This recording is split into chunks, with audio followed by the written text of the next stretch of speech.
untuk bisa fokus lebih banyak di dalam sesi ini kepada bagian yang lebih di bagian akhirnya, yaitu ketika Paulus mengatakan bahwa dia sudah meminta,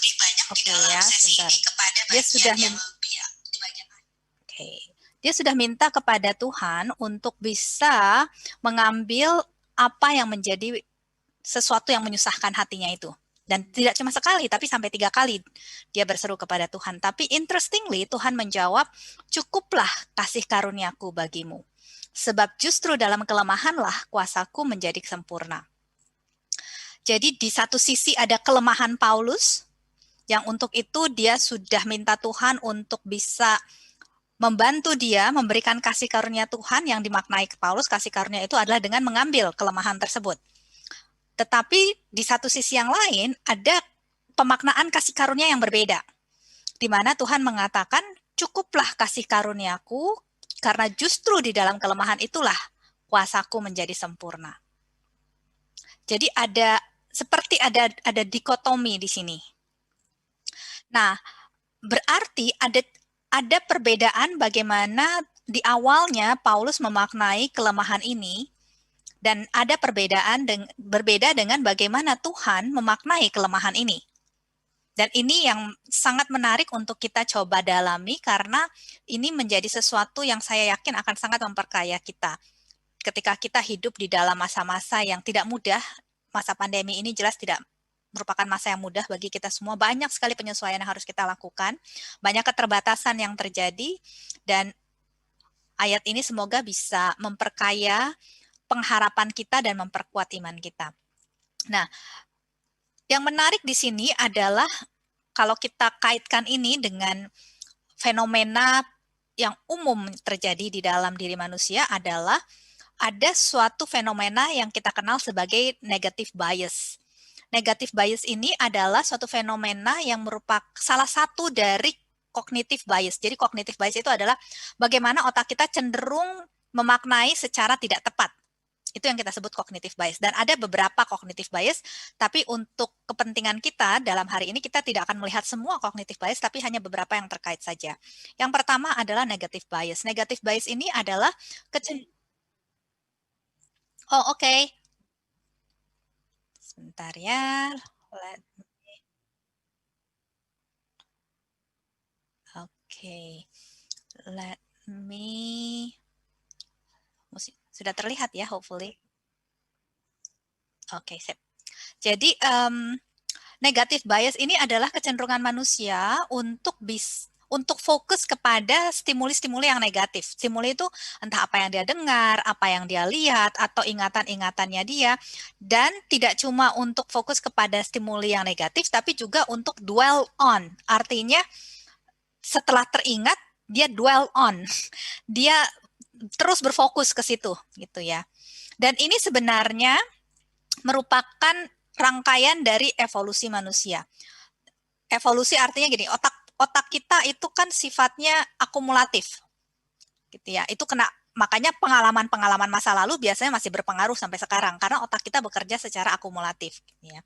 Dan akumulatif ini tidak cuma bekerja berdasarkan individu, tapi bekerja berdasarkan kemanusiaan pada umumnya.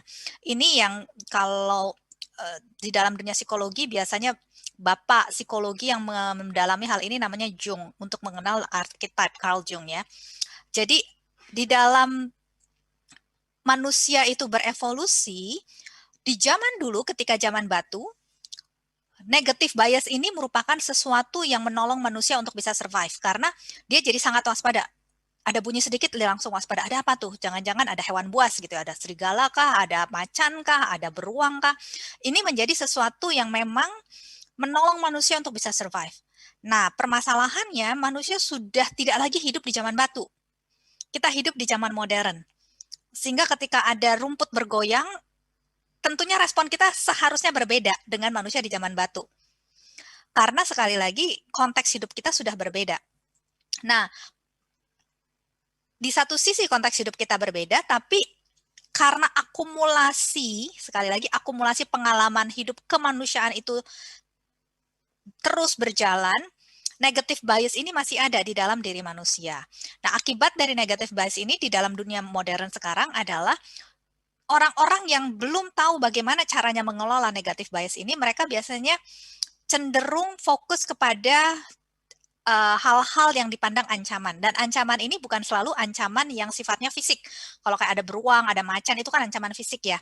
Tapi ancaman yang bisa jadi adalah ancaman psikis. Misalkan, waduh kalau saya lemah, saya nggak bisa melakukan hal ini dan itu juga ancaman. Ancaman terhadap apa? Ancaman terhadap aktualisasi diri. Karena setiap manusia kan punya kebutuhan untuk mengaktualisasikan dirinya. Jadi ketika negatif bias ini tidak terkelola dengan baik, maka manusia akan punya yang kita sebut fear-based thoughts. Fear-based thoughts ini adalah pikiran-pikiran yang berdasarkan rasa takut karena didorong oleh negatif bias yang selalu melihat adanya ancaman-ancaman. Memaknai dan terus waspada akan adanya ancaman-ancaman. Ini sesuatu yang sekali lagi tidak untuk dihilangkan tapi untuk dikelola. Karena kalau dihilangkan sama sekali sebenarnya kita juga tidak sehat sebagai manusia. Malah kita tidak akan survive karena ini adalah sistem of survival sebenarnya. Nah, yang kedua, kalau kita lihat dari cognitive bias adalah confirmation bias. Nah, ini saling terkait dengan negative bias sebenarnya. Confirmation bias ini adalah kecenderungan manusia untuk mencari, menginterpretasikan, memilih. Jadi kalau ada dua pilihan, dia akan memilih apa-apa yang dia sudah yakini. Itu yang kita sebut confirmation bias. Jadi dia akan mengingat apa-apa yang dia yakini. Contoh, misalkan saya yakin karena saya punya kelemahan A, saya tidak akan bisa melakukan B. Misalkan demikian. Maka ketika saya punya keyakinan ini, karena ada confirmation bias ini, saya akan cenderung mengingat informasi-informasi yang mengkonfirmasi keyakinan saya. Jadi kalau dilihat dari gambar ini, ada objective facts. Faktanya sebesar lingkaran kuning. Tapi karena adanya confirmation bias di dalam otak manusia, kalau tidak dikelola dengan baik, artinya manusia tidak aware bahwa di dalam dirinya ada confirmation bias, maka dia akan secara otomatis, karena ini kan adanya di bawah sadar, kalau dia tidak menyadari, maka dia tidak bisa mengelola, karena ini dia bekerjanya secara otomatis. Jadi kalau dia tidak menyadari ada confirmation bias, maka secara otomatis dia akan melihat fakta-fakta yang sesuai dengan yang dia yakini saja. Jadi balik lagi kalau dia meyakini, karena saya punya kelemahan A, saya pasti tidak bisa melakukan B. Maka dia akan melihat fakta-fakta yang hanya fakta-fakta yang mengkonfirm hal itu. Fakta-fakta lain yang tidak mengkonfirm hal itu, tidak akan dia lihat, tidak akan dia tangkap, tidak akan menjadi sesuatu yang dia pay attention to. Itu yang terjadi ketika kita tidak aware bahwa di dalam diri manusia ada confirmation bias. Karena apa? Karena ini semuanya ada di subconscious manusia. Karena otak manusia itu kan memang terdiri dari beberapa bagian ya. Ada yang kita sebut otak sadar, ada yang kita sebut otak bawah sadar. Dan ini sesuatu yang ilmiah, gitu ya. Mau dibawa kemanapun juga, dan ini sudah dibuktikan oleh neuroscience, brain neuroscience, ilmu yang mempelajari cara kerja otak berdasarkan syaraf-syaraf otak, neuron-neuron otak. Jadi ini sekali lagi merupakan sesuatu yang sudah dibuktikan secara ilmiah. Kalau kita punya negatif bias tidak kita sadari, kita akan cenderung melihat hal-hal yang negatif, bukan hal-hal yang positif. Nah, negatif bias ditambah lagi confirmation bias. Udah saya cenderung melihat hal-hal yang negatif. Ketika saya sudah meyakini hal-hal yang negatif tadi, maka saya akan cenderung melihat fakta-fakta yang memperkuat keyakinan negatif saya. Sehingga itu jadi kayak bola salju yang bergulung. Dan sekali lagi, ini adalah sesuatu yang natur manusia, itu yang kita sebut kedagingan ya. Tapi kan kita tidak hidup untuk tunduk di dalam kuasa kedagingan kita. Kita hidup untuk bisa berkemenangan terhadap kedagingan kita. Walaupun di awalnya kita lahir dalam dosa, kan kita tidak lahir untuk selama-lamanya. Kalau kita sudah hidup di dalam Tuhan, kita tidak untuk selama-lamanya hidup di dalam dosa, tapi kita hidup berkemenangan terhadap dosa. Jadi ini yang kita perlu kelola sebenarnya kalau kita melihat topik tadi kelemahan yang menguatkan. Nah, apalagi cognitive bias yang mempengaruhi, salah satunya adalah, ini yang terakhir yang akan kita bahas terkait cognitive bias, adalah inattentional blindness atau perceptual blindness. Ini adalah suatu fenomena di mana seseorang itu gagal, dan ini terkait dengan confirmation bias. Kenapa bisa terjadi confirmation bias? Karena ada yang namanya inattentional blindness. Jadi kebutaan yang bukan karena tidak ada kemampuan untuk melihat, Tapi kebutaan karena tidak ada atensi. Makanya disebutnya inattentional blindness. Jadi kegagalan untuk bisa menangkap, mempersepsikan suatu stimulus, entah stimulus itu melalui apa yang kita lihat, apa yang kita dengar, apa yang menjadi pengalaman, yang itu ada sebenarnya, tapi karena kita tidak pay attention, itu menjadi sesuatu yang lewat begitu aja. Jadi kayak nggak sadar gitu, kayak nggak ada, tapi sebenarnya ada. Nah ini yang menyebabkan bisa terjadi confirmation bias. Karena kalau kita lihat confirmation bias kan dia hanya melihat hal-hal yang memang sesuai dengan keyakinannya. Jadi inattentional blindness lah yang menyebabkan adanya confirmation bias. Nah ini yang menyebabkan kenapa manusia itu cenderung fokus kepada hal-hal yang negatif sebenarnya. Oke, saya stop share dulu sebentar ya. Sebentar, kayaknya saya perlu minum sebentar nih.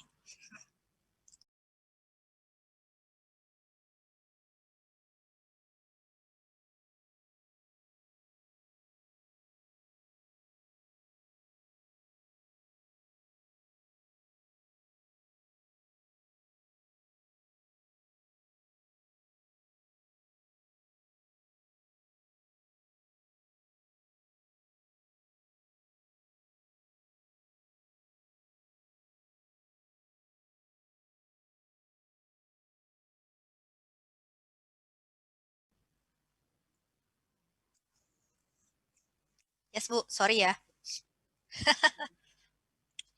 Ya, jadi dengan kita melihat bahwa oh ya ternyata manusia itu semua manusia pada dasarnya kalau tidak belajar bagaimana cara mengelola cara kerja otak yang otomatis tadi, maka dia akan terus bergulung di dalam negative bias yang kemudian diperkuat oleh confirmation bias dan inattentional blindness tadi.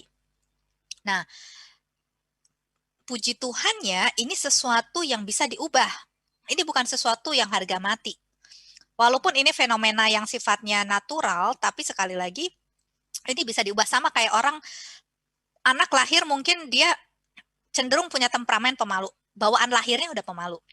Tapi kan tidak berarti nasibnya seumur-umur nanti sampai dewasa akan pemalu terus. Karena bisa ada intervensi-intervensi yang dilakukan untuk bisa menolong dia belajar bagaimana caranya mengatasi sikap pemalunya yang merupakan bawaan lahir tadi. Sama dengan negative bias, confirmation bias, dan inattentional blindness. Walaupun itu sesuatu yang menjadi natur kita sebagai manusia, tapi kita bisa belajar along the way dalam pengalaman hidup kita untuk bisa mengelola dengan lebih baik negative bias ini, untuk mengelola dengan lebih baik confirmation bias dan juga inattentional blindness tadi. Tujuannya apa? Tujuannya adalah untuk memanifestasikan apa yang Tuhan katakan, bahwa justru dalam kelemahanlah kuasa Tuhan menjadi sempurna. Itu tujuannya sebenarnya. Tujuannya bukan supaya kita hebat, tujuannya bukan supaya yang lain-lain, tapi supaya di dalam kelemahan kita, kuasa Tuhan menjadi sempurna. Bagaimana caranya? Dengan fokus kepada kasih karunia. Karena ini yang Tuhan katakan sebagai respon awal pertama kali kepada Paulus. Cukuplah kasih karuniaku bagimu.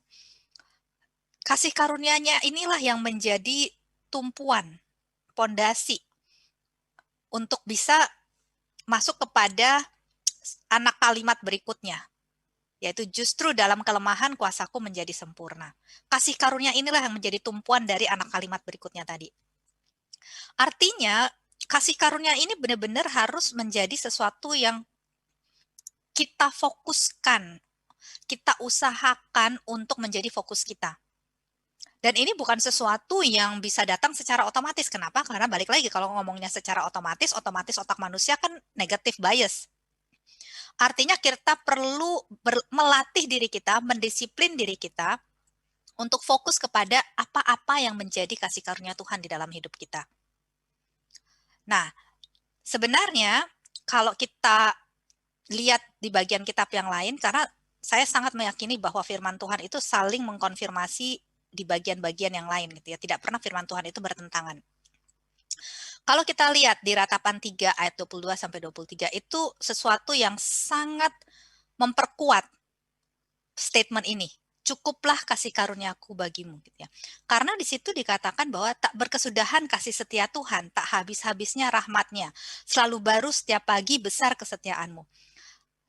Artinya kalau begitu besar kasih setia Tuhan, tak habis-habisnya rahmatnya, selalu baru setiap pagi, artinya setiap hari selalu ada berkat baru, setiap hari ada berkat baru, setiap hari ada berkat baru. Itu kan yang dikatakan sebenarnya. Tak berkesudahan kasih setia Tuhan, tak habis-habisnya rahmatnya, selalu baru setiap hari besar kesetiaanmu. Artinya itu sesuatu yang tentunya harusnya sangat-sangat cukup. Kalau kita bisa melihat dari sudut pandang itu. Kalau kita bisa melihat dari sudut pandang itu, sekali lagi kasih karunia Tuhan itu sudah sangat-sangat cukup. Nah, permasalahannya terkait dengan cognitive bias tadi, karena ada inattentional blindness, dan inattentional blindness ini gandengan sama yang kita sebut negative bias, kita cenderung melihat hal-hal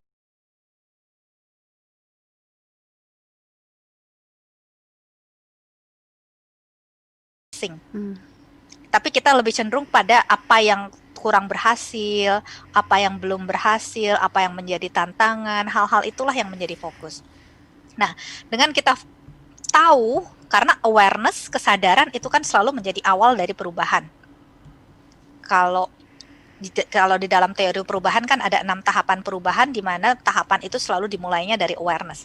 Tidak ada awareness, tidak ada perubahan, karena awareness sekali lagi merupakan tahap awal dari perubahan. Kalau kita aware, kita tahu, kita sadar bahwa oh iya ya, ternyata sebagai manusia saya punya negative bias, saya punya confirmation bias, saya punya yang namanya inattentional blindness. Tapi di satu sisi, kasih karunia Tuhan itu luar biasa, sangat-sangat cukup bagi hidup saya. Artinya apa? Saya perlu melakukan usaha secara sadar, secara konsisten untuk bisa mengatasi, mengelola negative bias saya, confirmation bias saya, dan juga mengelola apa yang menjadi inattentional blindness saya.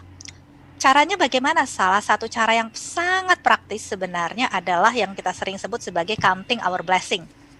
Ya. Counting our blessing ini sebenarnya sesuatu yang kita bisa mudah lakukan, dan ini kalau kita lakukan secara konsisten, itu sebenarnya yang kita sedang lakukan adalah kita sedang melawan pengaruh dari negative bias kita dengan membuat dia tidak terlalu besar. Tetap akan ada, tapi dia tidak terlalu besar. Kalau tadi mungkin, kalau skalanya 0 sampai 100, mungkin kalau kita nggak pernah belajar untuk counting our blessing, itu bisa skalanya 80, 90 gitu ya. Tapi kalau kita belajar untuk counting our blessing, belajar tuh artinya disiplin diri, melatih diri setiap hari, berusaha untuk notice, menghitung berkat Tuhan apa aja ya hari ini, berkat Tuhan apa aja yang hari ini, secara sadar. Artinya kan kita memaksa otak kita, pay attention. Tadi ada inattentional blindness, sekarang kita memaksa otak kita untuk pay attention apa yang Tuhan sedang berikan berkat, apa kasih karunia Tuhan hari itu. Ya, kalau masih ada yang mau di-share boleh Bu. Oke. Ya, sehingga otak kita itu bisa melihat bahwa oh iya ya hari ini ada berkat, oh iya hari ini ada berkat, oh iya hari ini ada berkat. Sehingga dengan demikian keyakinannya itu menjadi terbentuk. Kalau tadi kan kita ngomong confirmation bias itu kan adalah apa yang kita lihat itu adalah apa yang kita yakini. Nah, kalau kita punya negative bias, maka yang kita lihat adalah yang negatif. Tapi kalau kita mendisiplin otak kita untuk bisa melihat hal-hal yang positif, tadi tiap hari melihat apa kasih karunia Tuhan di hari itu, tiap hari melihat apa kasih karunia Tuhan di hari itu, maka kita sedang membentuk belief kita bahwa setiap hari itu ada berkat. Dan kalau belief itu sudah terbentuk, Mbak, sekali lagi ini belief yang harus dibentuk, dia tidak terbentuk secara otomatis. Harus dibentuk dengan cara disiplin setiap hari dilakukan, consistent effort. Ketika ini dilakukan setiap hari, maka belief ini akan mempengaruhi confirmation bias, sehingga confirmation bias itu bekerja untuk kita, bukan bekerja against kita, tapi bekerja untuk kita. Karena kita sudah punya belief bahwa selalu ada kasih karunia Tuhan, maka otak itu kayak akan selalu scanning, apa nih kasih karunia Tuhan yang sedang datang ke dalam hidup saya. Sehingga hidup itu jadi kayak bola salju yang positif, bukan bola salju yang negatif. Ya. Dan inilah yang ketika Tuhan katakan di Roma 12, supaya kita berubah oleh pembaharuan akal budi. Ini yang sedang kita lakukan nih, merubah akal budi kita sebenarnya. Dengan kita mencoba mengelola confirmation bias kita, mengelola inattentional bias kita, mengelola negative bias kita. Dan semuanya ini menjadi sesuatu yang sekali lagi menyebabkan kita dapat berubah karena kita merubah akal budi kita. Dan dengan demikian itu akan menolong kita untuk bisa punya kesadaran bahwa even saya lemah, kasih karunia Tuhan cukup. Ya. Dan kita tidak fokus kepada kelemahan, tapi kita fokus kepada kasih karunia. Dan dengan demikian itu akan menolong kita untuk punya hidup yang berkemenangan sebenarnya, walaupun kelemahan itu tetap ada. Itu yang tadi di dalam 2 Korintus tadi kita baca, bahwa cukuplah kasih karunia karena justru di dalam kelemahanlah maka kuasa Tuhan menjadi sempurna. Dan kalau kita meyakini itu, maka kita bisa menjalani hidup itu tuh dengan sukacita, dengan bahagia, apapun situasi yang terjadi, mau pandemi, mau nggak pandemi, bukan berarti kita imun terhadap tantangan, bukan berarti kita imun terhadap kesulitan, bukan berarti kita nggak pernah merasa sedih. Kita bisa merasa sedih, tapi kita cepat balik, kayak bola bekel gitu ya, dipantulin ke bawah naik lagi, pantul ke bawah naik lagi. Bukan berarti dia nggak akan jatuh, bisa tetap jatuh, tetap up and down, tapi dia tidak akan lama downnya, dia akan bisa naik dengan cepat. Dan itu yang akan menjadi manifestasi dari statement tadi. Cukuplah kasih karuniaku, karena justru di dalam kelemahanlah maka kuasaku menjadi lebih nyata, lebih sempurna. Dan itu justru yang akan membuat seseorang itu bisa bilang bahwa sungguh Tuhan yang menggendong saya, sungguh Tuhan yang kuasanya bekerja di dalam hidup saya. Dan itu menjadi sesuatu yang sangat nyata, bukan sesuatu yang ada di dalam pikiran saja, tetapi menjadi sesuatu yang benar-benar menjadi pengalaman hidup. Karena apa? Karena saya mengelola pikiran saya, dan karena saya mengelola pikiran saya bisa meresponi pengalaman dengan pola pikir yang berbeda. Karena apakah kita happy, kita nggak happy, kita berkontribusi, tidak berkontribusi, kita bisa mengatasi tantangan, tidak bisa mengatasi tantangan, pengaruhnya besar sekali dari apa yang kita yakini. Dan ketika kita bisa mengelola itu, maka kita tidak hanya membuat hidup kita menjadi lebih bermakna, tapi kita bisa membuat hidup kita itu juga lebih bahagia. Dan ketika kita lebih bahagia, kita bisa membagi bahagia itu kepada orang lain. Karena kita tidak mungkin memberi dari empty cup ya. Cup kita harus kita isi dulu. Dari kita bisa mengisi cup kita, maka kita bisa memberikannya kepada orang lain. Mungkin itu yang bisa saya bagikan. Oke, baik. Dan Ibu Ellen sudah menjelaskan di sesi yang pertama kali ini. Kita akan break sebentar, Bu Ellen. Nanti kita akan lanjutkan dalam sesi tanya jawab dan juga tentunya menjawab beberapa pertanyaan yang mungkin ingin Anda sampaikan pada malam hari ini melalui kolom chat kami di YouTube Heartline Network. Kita akan dengarkan dulu satu lagu pujian yang berikut ini.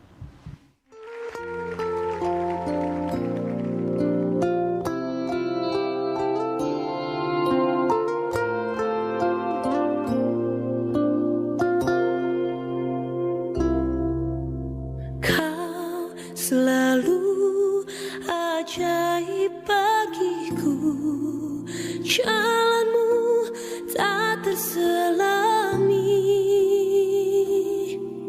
Saat kau yang membuka pintu, tak ada yang menutupnya.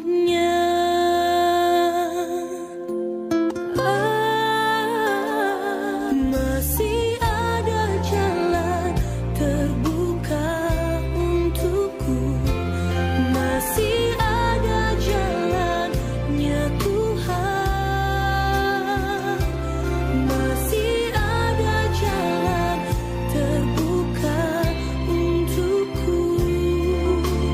Kulihat kebesaran-Mu.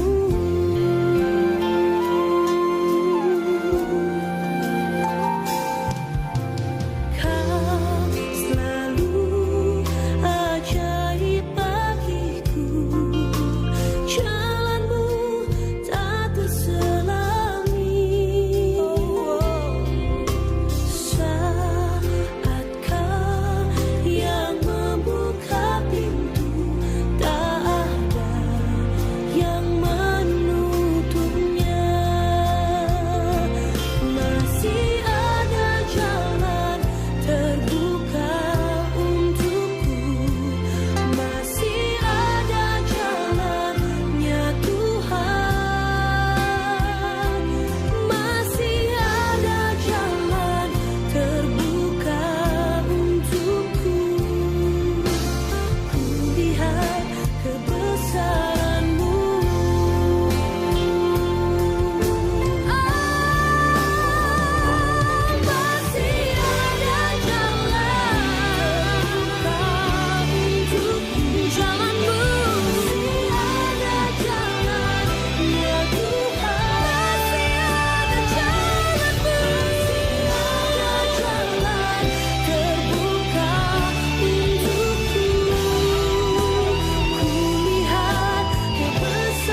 Ya, terima kasih Anda masih bersama dengan kami di Sejenak bersama Scripture Union Indonesia. Untuk malam hari ini kita masih live YouTube melalui channel Heartline Network. Saya masih bersama dengan Ibu Ellen Patricia, Ketua Yayasan Busur Emas, professional coach dan juga konselor.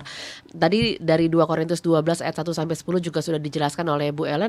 Nah, Bu Ellen, mungkin pertanyaan dari saya di awal ini, bagaimana caranya kita bisa mengelola negatif bias ini supaya akhirnya menjadi positif? Karena tadi kan yang Ibu Ellen sampaikan bahwa ternyata kita ini lebih mudah untuk memikirkan peristiwa-peristiwa yang negatif gitu dibandingkan dengan yang positif. Bagaimana caranya akhirnya menjadi positif, Bu Ellen? Contohnya seperti apa?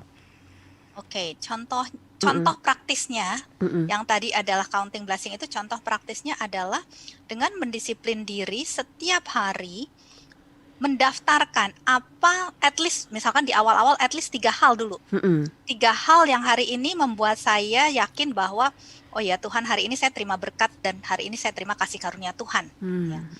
Dan itu harus menjadi sesuatu yang kita memang benar-benar merasa syukur gitu ya. Karena kan seringkali kita bilang ya bersyukurlah hari ini ada makanan, tapi tidak ada perasaan syukur di dalam diri gitu Mm-mm. ya. Hanya terucap aja. Betul, hanya Ah, terucap saja. Nah, itu nggak bisa dihitung sebagai hal-hal yang bisa ya. masuk seperti daftar tersebut. Itu nggak berdampak terhadap mengubah tendensi negatif bias. Oke. Untuk mengubah negatif bias tendensi itu kita harus benar-benar merenungkan sesuatu yang ketika kita renungkan itu membawa perasaan syukur yang genuine, yang tulus di dalam diri kita. Dan pasti ada, nggak mungkin nggak ada. Karena firman Tuhan kan mengatakan bahwa setiap hari selalu ada berkat Tuhan. Jadi pasti ada. Tinggal masalahnya balik lagi kepada inattentional blindness tadi ya. Karena itu kan jadi satu paket sebenarnya. Kita aware nggak bahwa kita sedang hidup di dalam kasih karunia tersebut. Jadi ketika kita aware, ketika kita pay attention dan kita memfokuskan atensi kita kepada hal tersebut sehingga akhirnya kesadaran kita muncul, oh iya saya sedang menghidupi kasih karunia yang A ini sekarang. Kemudian saya juga sedang mendapat kasih karunia B, saya juga hari ini mendapat kasih karunia C. Dengan saya bisa membuka kesadaran saya terhadap Iya. hal-hal tersebut, yang terjadi di otak adalah otak itu membuat koneksi baru, neural pathway baru. Karena otak itu kan yang namanya bias itu adalah habit ya. Kenapa itu dia menjadi sesuatu yang subconscious? Karena itu habit yang terbawa secara evolusi ke dalam otak manusia sehingga dilahirkan juga sudah cenderung punya negative bias tadi tanpa harus diajarin. Nah, ketika itu habit sebenarnya artinya apa? Artinya itu menjadi sesuatu yang bisa diubah karena apapun itu pasti bisa diubah. Tapi untuk mengubah itu tidak bisa semudah membalikan tangan, tentunya ada usaha yang harus dilakukan. Nah, usahanya tadi yang saya bilang, setiap hari mendisiplinkan diri, melatih diri, pay attention apa yang menjadi kasih karunia Tuhan hari ini. Dan ketika itu kita lakukan terus setiap hari, itu kita sedang melatih otak kita dan otak itu sedang membentuk pathway baru. Karena habit itu kan cuma masalah ada ketebalan, kalau ngomong sedikit teknis ya, ada suatu jari, ada suatu koneksi dan itu koneksinya sudah sangat tebal karena mielinnya sudah sangat tebal sehingga itu menjadi habit. Ketika kita membangun habit baru, kita membangun koneksi baru dan ketika hal itu dilakukan, satu kali dilakukan terbentuk mielin, dilakukan lagi terbentuk mielin lagi, dilakukan lagi terbentuk mielin. Sampai dengan mielin di koneksi yang baru ini, di habit yang baru ini, ketebalannya melebihi habit yang lama, baru dia bisa jadi habitnya kita yang baru. Tapi kalau belum, itu masih harus kita lakukan terus dengan sadar, dengan penuh usaha, dengan jatuh bangun. Karena itulah yang akan membuat mielin kita menjadi tebal. Dan kalau sudah tebalnya mengalahkan yang lama, maka kita akan bisa membentuk habit yang baru sebenarnya. Iya. Berarti saya perhatikan juga gini, Bu Ellen, di era pandemi ini banyak sekali habit-habit yang memang berubah. Bukan cuma kita sebagai orang dewasa, tapi juga anak-anak. Contohnya memang saya juga perhatikan gitu ke anak-anak saya di rumah. Tapi saya juga bingung dengan kondisi ini ya. Kondisi mereka harus belajar di rumah. Mereka harus ada di rumah 24 jam. Ada habit-habit yang memang akhirnya berubah. Yang tadinya mereka mungkin megang gadget itu hanya ketika pulang sekolah, otomatis sekarang kan jadi 24 jam nih, Bu Ellen. Dan saya sebagai orang tua juga, ya karena saya tahu bahwa hidup, karena belajar pun dari sana, pasti ada habit-habit negatif juga yang muncul di situ, yang tadinya itu tidak dilakukan oleh mereka sebelum masa pandemi, gitu. Dan saya saya yakin sekali mereka untuk merubah itu balik itu jatuh bangun seperti yang Bu Ellen sampaikan. Ini bagaimana ya caranya Bu Ellen supaya habit yang baik itu bisa terus terjaga gitu di tengah-tengah situasi yang memang nggak bersahabat nih sama kita. Gitu. Iya. Hmm. Nah, kata kuncinya sebenarnya habit yang baik. Ya. Hmm. Habit yang baik. Kenapa saya bilang kata kunci itu yang perlu kita maknai dulu sebenarnya. Apa sih habit yang baik itu? Jadi ada kesadaran dulu gitu ya. Kesadaran baik dari kita sebagai orang tua maupun dari sisi si anak ya. Karena baik itu kan sesuatu yang relatif. Kalau benar itu lebih absolut ya. Kalau baik kan lebih relatif ya. Mm-mm. Kalau baik berarti relatifnya terhadap apa? Relatif, kalau dibilang relatif terhadap konteks, konteksnya sama nggak? Kalau konteksnya berbeda, apakah di konteks yang A itu dulu itu baik, sekarang di konteks yang B juga masih baik? Hal-hal ini yang perlu kita pikirkan secara lebih dalam sebenarnya. Jadi nggak semata-mata kita masuk ke era pandemi segala sesuatu yang dulu baik bisa otomatis baik, belum tentu. Ada yang masih tetap baik, ada yang mungkin perlu beradaptasi. Misalkan Asosiasi Psikolog Amerika yang kemudian karena Amerika masih secara ilmu pengetahuan khususnya dalam bidang psikologi masih banyak menjadi kiblat ya. Mereka tuh sudah menetapkan screen time itu untuk anak maksimal berapa jam sehari, maksimal berapa jam sehari yang sehat itu. Lah, sekarang sekolah aja dari jam 8 sampai jam 3 itu udah screen terus. Berarti itu udah setiap hari udah nggak sehat. Tapi apakah benar? Tentu kan nggak juga, karena situasinya berbeda. Artinya kita perlu melihat dengan standar yang berbeda sekarang. Nah, itu yang saya bilang kata kuncinya ada di situ. Berarti Itu harus yang- dilakukan riset ulang ya Bu ya di tengah situasi sekarang. Betul. Karena berbeda. Betul, konteksnya sudah berbeda. Riset itu dilakukan untuk konteks yang dulu. Konteks yang sekarang belum tentu tepat hal tersebut. Ya, tapi kenapa sih manusia tuh cenderung melihat hal-hal yang negatif gitu? Padahal tahu sebetulnya itu negatif, gitu Bu. Kita sadar, kita tahu itu negatif, kita tahu itu nggak baik. Tapi kenapa itu terus kita pikirkan, bahkan kita lakukan? Karena kalau kita lakukan ya pasti, karena kalau apa yang kita lakukan kan berdasarkan pikiran. Jadi kalau pikirannya sudah negatif ya pasti Negatif, tertranslasi oke. kepada apa yang kita lakukan. Makanya sekali lagi di Roma 12 kan dikatakan berubahlah oleh pembaharuan akal budi. Dia tidak mengatakan berubahlah oleh pembaharuan perasaan, bukan oleh pembaharuan tingkah laku, tapi pembaharuan akal budi. Karena memang source-nya ada di mind. Begitu mind-nya kita shift, maka terjadi shifting dalam perasaan, shifting di dalam perilaku. Makanya sekali lagi berubahlah oleh pembaharuan akal budi. Nah, kenapa kalau tadi ditanyakan kita cenderung kepada negatif ya tadi itu karena memang negative bias itu adalah sesuatu yang kita lahir aja udah dalam konteks itu gitu ya. Dari sejak lahir.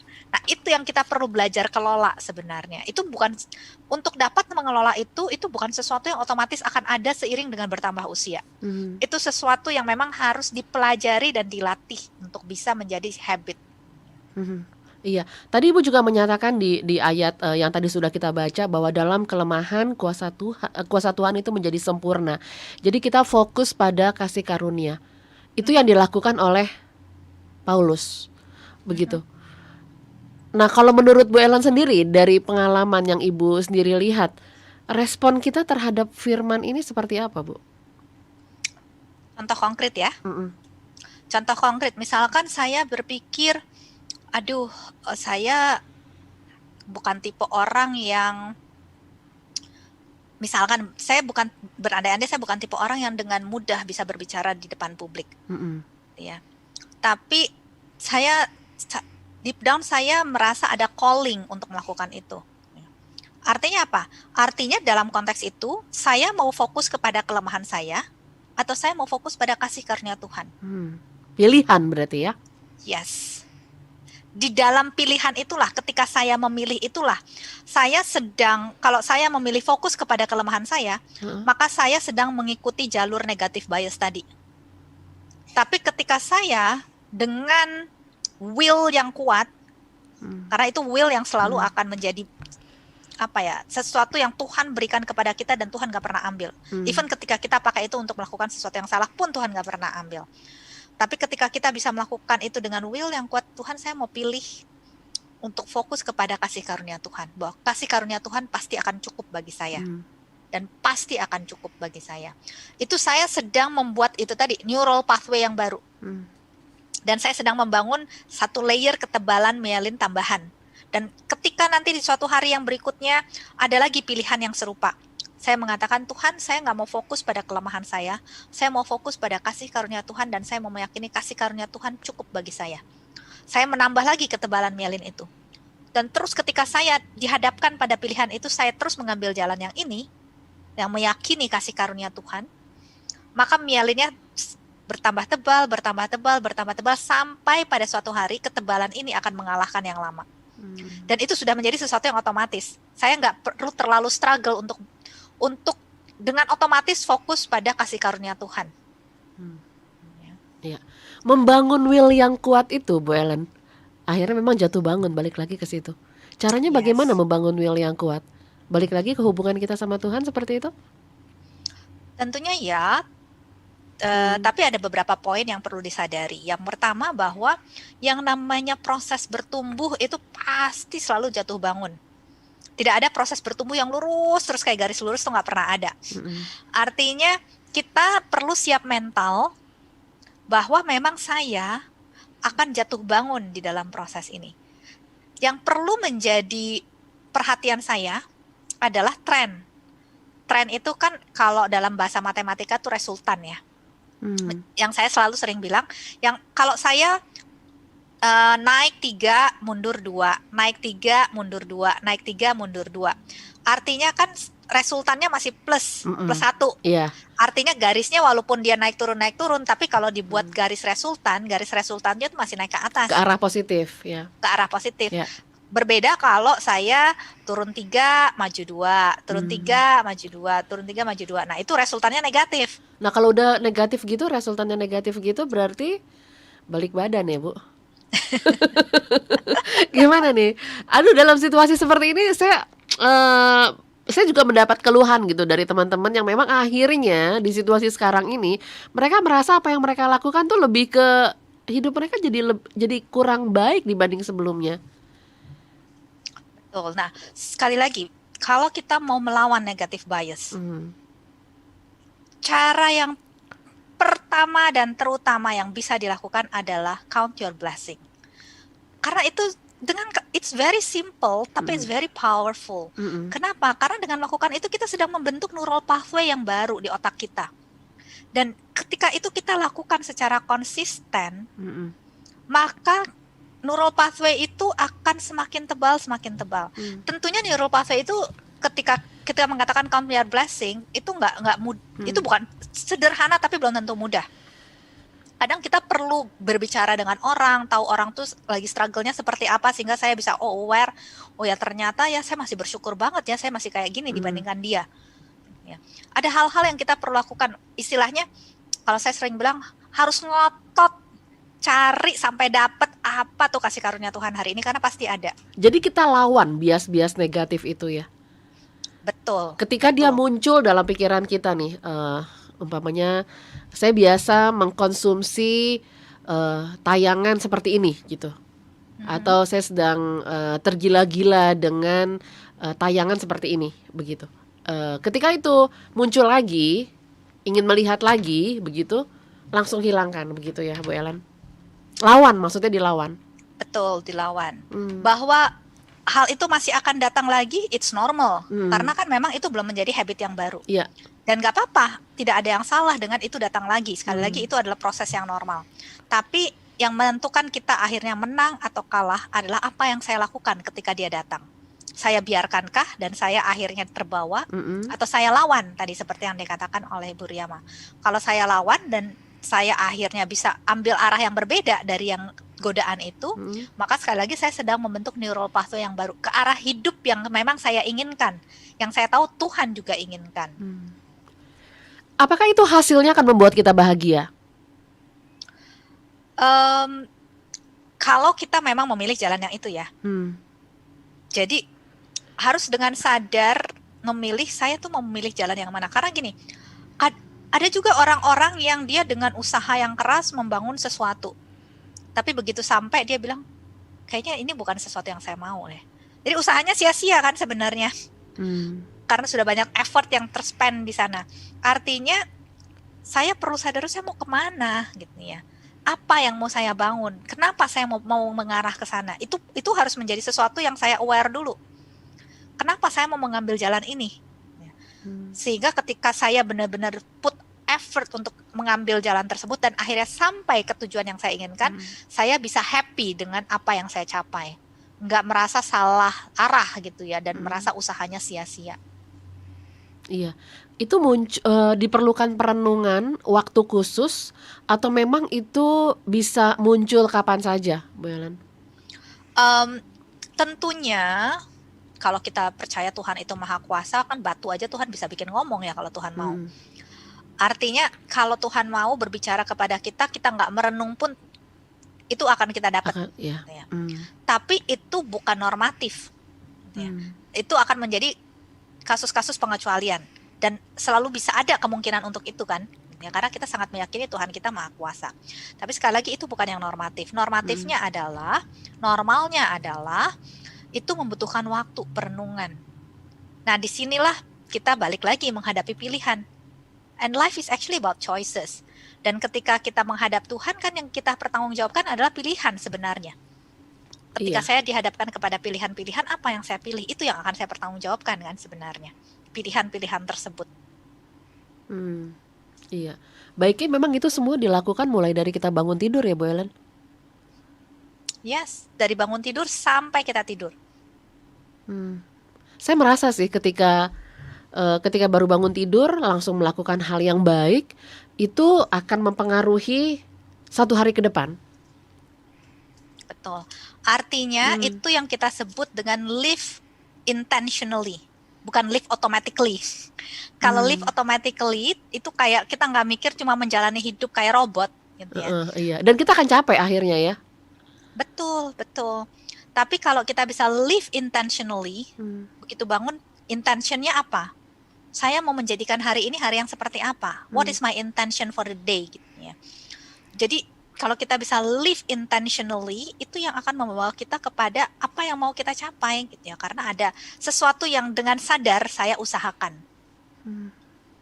Iya, oke. Tadi juga di akhir Bu Ellen juga sempat mengatakan bahwa kita harus punya tekad untuk cheerful gitu, untuk happy dalam situasi apapun. Apa yang harus kita lakukan supaya kita bisa tetap cheerful, kita bisa tetap happy di situasi apapun, whatever situation, begitu Bu Ellen? Oke. Balik lagi kepada topik kita ya, kelemahan yang menguatkan. Kita tidak akan pernah lepas dari kelemahan, tidak akan pernah lepas dari tantangan, tidak akan pernah lepas dari kesulitan. Tapi apakah, kalau istilahnya ini adalah batas air kesulitan lah gitu ya. Kita ada di bawah, kita lagi atau kita sedang mengarungi dia gitu ya. Melewati dia. Di itu yang atasnya. membedakan. Yes.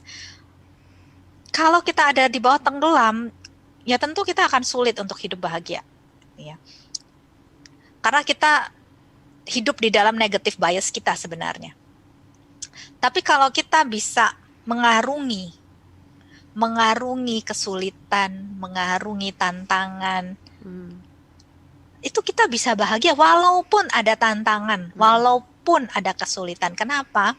Kita tidak fokus pada kelemahan, kita tidak fokus kepada tantangan, kita tidak fokus pada kesulitan. Fokus apa? Kasih karunia Tuhan cukup. Dan itu yang akan membawa kita untuk bisa mengarungi itu ya. Berarti memang kita balik ke situ lagi begitu ya Bu. Jadi ketika kesengsaraan itu muncul, ketika kesusahan itu muncul, balik lagi gitu ya kepada respon kita. Betul. Dan amazing sekali, otak kita itu benar-benar sangat mempengaruhi, tidak cuma perkataan, tindakan, tapi benar-benar mempengaruhi hidup kita. Makanya Roma 12 itu mengatakan berubahlah oleh pembaharuan akal budimu. Begitu saya meyakini, membangun keyakinan bahwa kasih karunia Tuhan itu cukup, faktanya akan menyusul. Iya. Betul. faktanya akan menyusul. Tapi ketika saya tidak membangun keyakinan itu melalui pilihan-pilihan saya, faktanya juga akan menyusul. Artinya apa? Artinya fakta kehidupan saya adalah konsekuensi dari pilihan saya sebenarnya. Oke. Jadi tentunya kita malam hari ini juga mengajak yang mendengarkan, yang menyaksikan kita, yuk kita bahagia, yuk kita happy di tengah-tengah kesulitan kita, karena waktu yang akan menjawab, begitu ya Bu Ellen ya. Ketika kita respon kita seperti itu gitu. Betul, betul. Heeh. Karena sekali lagi kita punya confirmation bias. Dan itu bisa kita manfaatkan atau itu bisa menjadi sesuatu yang justru menghambat kita. Itu kita bisa manfaatkan kalau tadi kita berusaha membangun keyakinan bahwa kasih karunia Tuhan itu cukup. Cukup.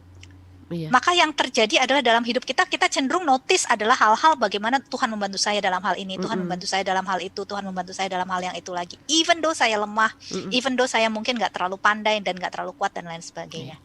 Ada keyakinan bahwa saya bisa melalui ini. Ada keyakinan saya bisa melewati ini. Dan saya pasti akan melewati itu gitu ya, Bu Ellen ya. Ada keyakinan gitu. Dan amazingly, keyakinan itu membentuk kenyataan. Keyakinan itulah yang membentuk kenyataan. Makanya kalau di dalam dunia spiritual kan kita tahu Tuhan mengatakan jadilah sebagaimana yang kamu imani. Iya. Tapi kalau di dalam, dan apa yang ada di dalam dunia psikologi sebenarnya mengkonfirmasi hal tersebut gitu ya, bahwa ada yang kita sebut fenomena namanya cognitive resonance atau cognitive dissonance, di mana otak kita secara bawah sadar akan berusaha mewujudkan apa yang kita yakini. Bawah sadar ya, artinya kita nggak terlalu mikir, tapi kayaknya bawaannya ke sana gitu ya. Makanya selalu apa yang kita yakini itu akan menjadi fakta kehidupan. Betul sekali. Baik, Bu Ellen, kita harus akhiri. Mungkin ada pesan yang ingin Ibu sampaikan terkait dengan topik kita hari ini, kelemahan yang menguatkan. Silakan kepada seluruh pendengar dan yang menyaksikan pada malam hari ini, Bu Ellen. Ya, terima kasih Bu Riyama. Jadi mungkin kalau untuk merangkum pembicaraan kita sejauh ini adalah dalam hidup kita selalu punya pilihan.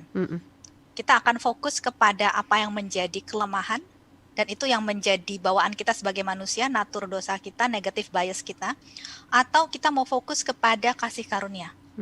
Bila kita fokus pada kasih karunia, itu yang kalau di dalam Alkitab dikatakan itu beautifully, we will grow from strength to strength. Dan itu akan menjadi kenyataan dalam hidup kita. Tapi itu akan hanya menjadi kenyataan kalau kita mau fokus kepada kasih karunia. Dan ini pilihan. Dan ketika kita dihadapkan, selalu tanya, saya mau pilih yang mana? Karena fakta kehidupan saya akan sangat tergantung dari pilihan saya dalam dua hal ini. Baik, Ibu Ellen boleh tutup kita dalam doa untuk malam hari ini. Silakan Bu Ellen. Ya, terima kasih. Bapa yang bertahta dalam kerajaan surga, sungguh Kau menjadikan kami dengan sangat luar biasa. Ketika kami mendalami bagaimana otak kami bekerja dan bagaimana pengaruhnya terhadap hidup kami tidak bisa tidak, kami selalu memuji dan memuja Engkau karena tunggu kami dijadikan dengan sangat luar biasa.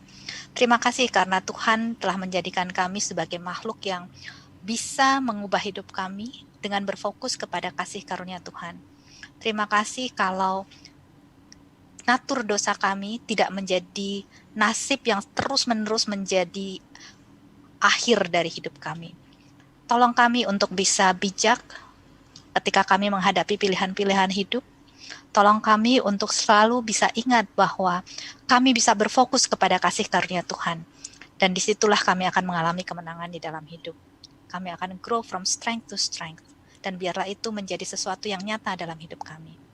Biarlah apa yang sudah ditabur pada malam hari ini dapat tumbuh subur dan menghasilkan buah dan menjadi sesuatu yang memuliakan nama Tuhan. Terima kasih Bapa. Dalam nama Tuhan Yesus kami berdoa. Amin. Amin. Ibu Ellen, terima kasih untuk malam hari ini, Bu Ellen, untuk sharing yang luar biasa sekali. Ya, dan juga tentunya untuk seluruh pendengar dan juga Anda yang menyaksikan siaran kami, silakan kalau mungkin tadi Anda terlewat, Anda bisa lihat ke channel YouTube Heartline Network ya, siaran kami pada malam hari ini. Tadi saya sudah bersama dengan Ibu Ellen Patricia, founder dari Yayasan Busur Emas. Sekaligus malam hari ini juga saya Ria mohon pamit dari ruangan Anda, saya dan juga Bu Ellen pamit dari Zoom, pamit dari YouTube juga. Terima kasih untuk kebersamaan Anda dan Tuhan Yesus memberkati. Terima kasih Bu Ellen. Terima kasih.